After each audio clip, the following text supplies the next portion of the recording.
দুদিন ধরে সমানেই বৃষ্টি হচ্ছে, আর বৃষ্টির সিজনে খিচুড়ি খেতে মন করবে না তা কখনো হয়? তাই বাড়িতে বানিয়ে ফেললাম চটপট খিচুড়ি।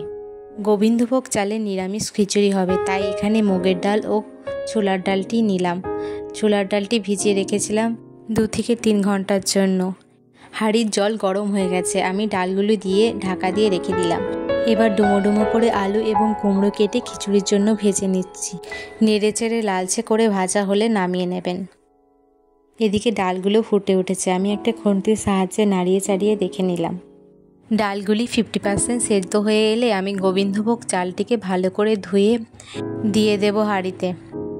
পরিমাণ মতো নুন দিয়ে নেড়ে চেড়ে কিছুক্ষণের জন্য ঢেকে রেখে দেব। এবার কিছুটা ফুটে উঠলে তাতে চিড়ে রাখা কাঁচা লঙ্কা এবং একে একে ভেজে রাখা আলু এবং কুমড়ো অ্যাড করে দেব।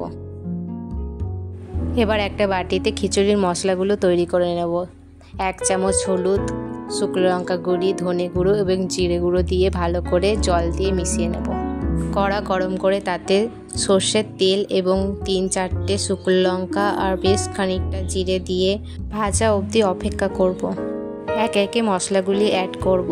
আদা বাটা 2 চামচ এবং আগে থেকে মিশিয়ে রাখা মশলাগুলি অ্যাড করব। নেড়ে চেড়ে ফুটিয়ে নেব যতক্ষণ না তেল ছেড়ে দেয় মশলা থেকে।